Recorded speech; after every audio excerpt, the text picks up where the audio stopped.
retreated to Tierre's Hills cloud while MechRat digested the data that he'd been reluctantly granted access to by their commander.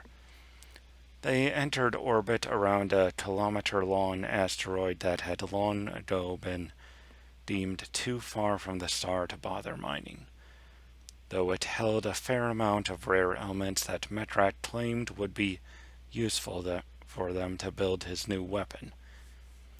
Horizon and Lift went down to the asteroid on the dustbin, putting the old ship's mining equipment to its original use, supplemented with some of the latest tech from the Resolution's printers. A week of drilling into asteroid and refining trace metals later, the Raccoon and Ots flew back up to the mothership.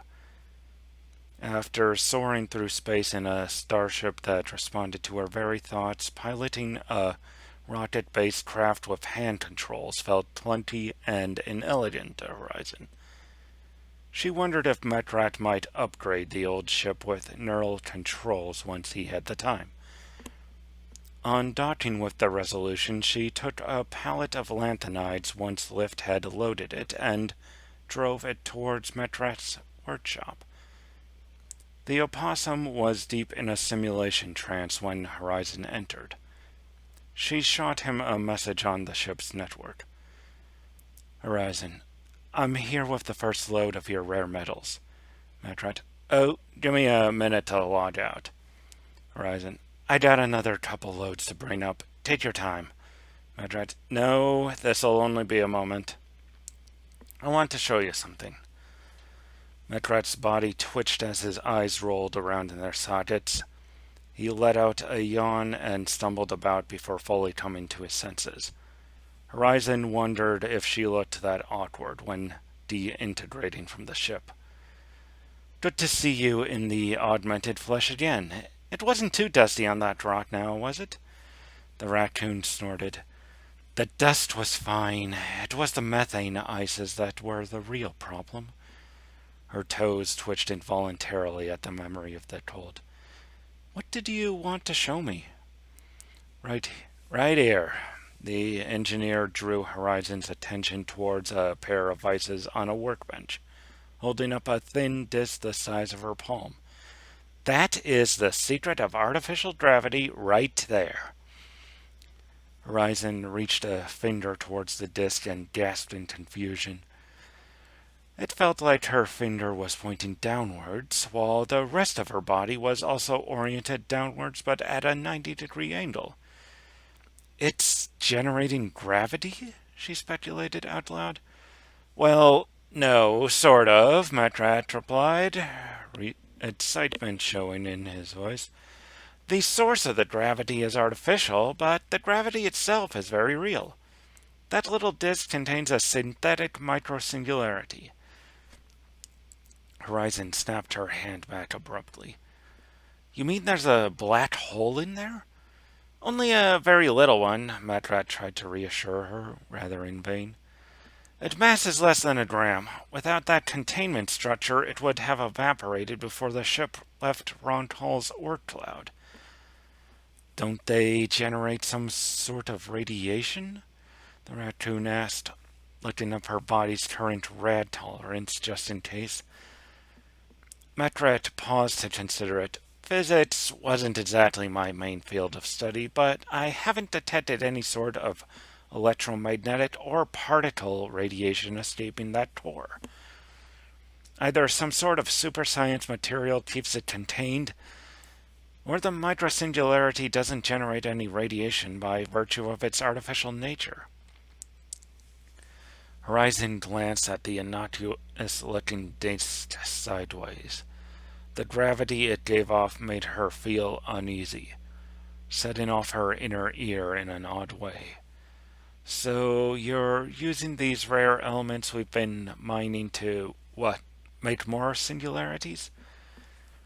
Maybe later, MechRat suggested, but no, I'm using these elements to replicate the containers and the other module components that appear to direct the gravity they produce. He seemed a bit reluctant to admit it, but continued. I stripped this one out of the bridge deck. There's now a corner up there where you won't stick to the floor.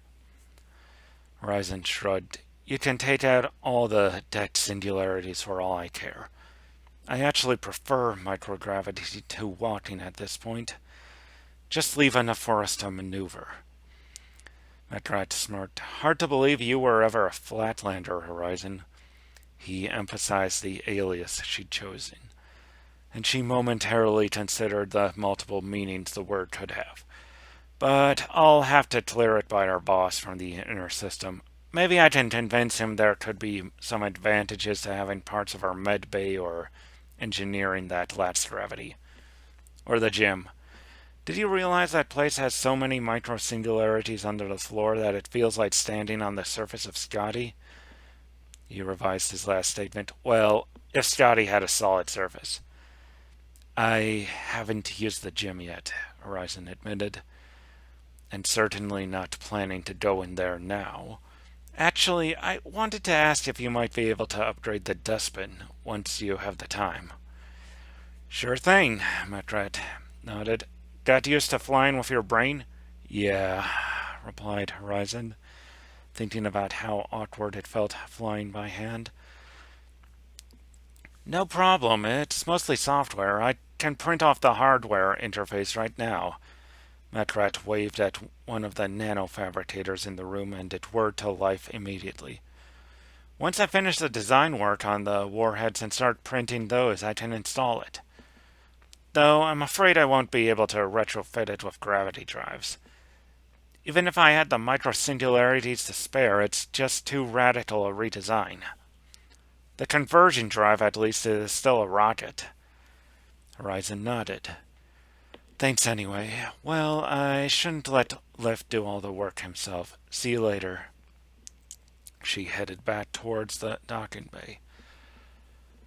After another week of design work and printing, MechRat finally presented his work to the rest of the crew. They met in the cargo bay nearest his workshop, in the center of which two boxy cylinders rested on a table. Here we are, the first black hole bombs in the history of the TRA system. I can't say where the Federation ever thought of this before, given my lack of clearance for those files, but I have my suspicions. Princeps spoke first. Will they do what we need to of them? He asked. MechRat nodded. Yes, they should. He activated a hologram that showed one of the cylinders nested within one of the Resolution's missile-like autonomous kill vehicles.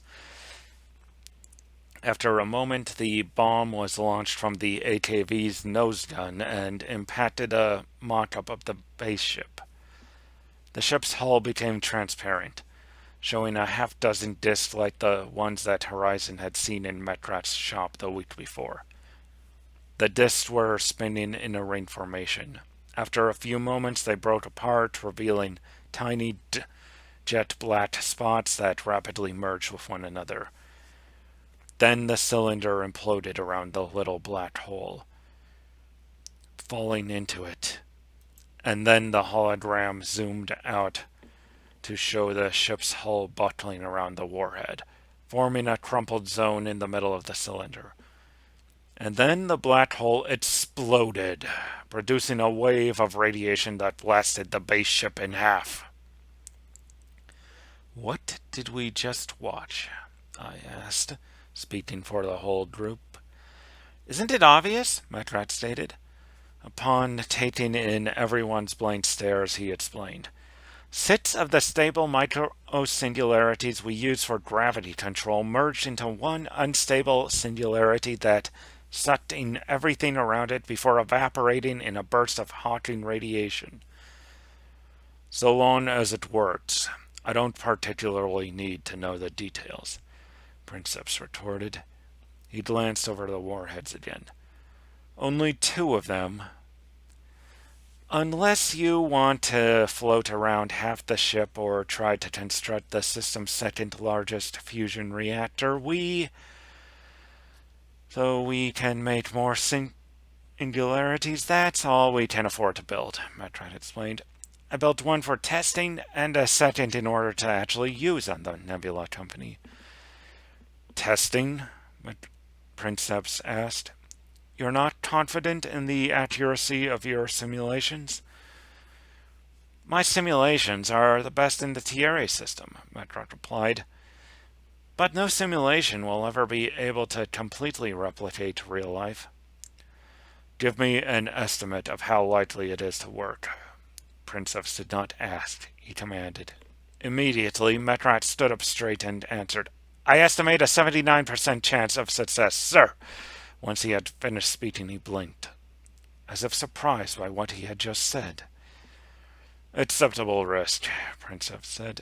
If it fails, we can just run and try again. If it works, then survivors will be tempted to try for revenge, and will need a deterrent. Horizon was about to voice her objection, but reconsidered Princeps' gamble. There were 3 possibilities she could imagine. If they tested one warhead and it worked, then they used the other warhead on Nebula. Some survivors of the company would inevitably try to attack them. Depending on how much of the fleet survived, they might not stand a chance. However, if they saved one warhead, they would have a spare to use against any revenge fleet. And whoever remained would know that they had more than one black hole bomb.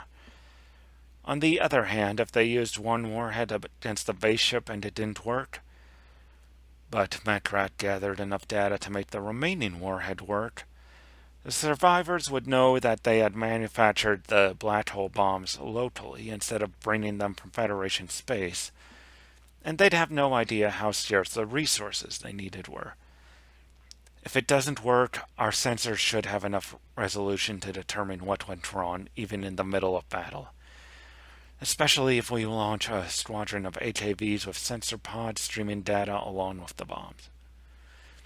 Yeah, MechRat considered. Yeah, that could work. Shouldn't take more than a day or 2 to mod some AKVs into armed survey drones. Do it, Princeps ordered.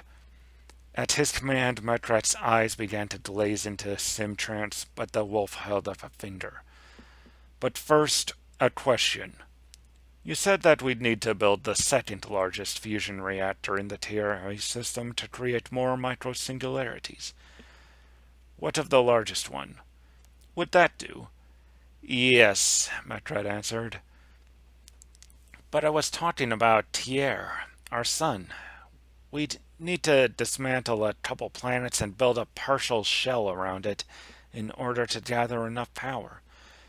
I see, Princeps said, sounding disappointed, though Horizon noticed that he seemed to be planning something as he left MechRat to run his simulations.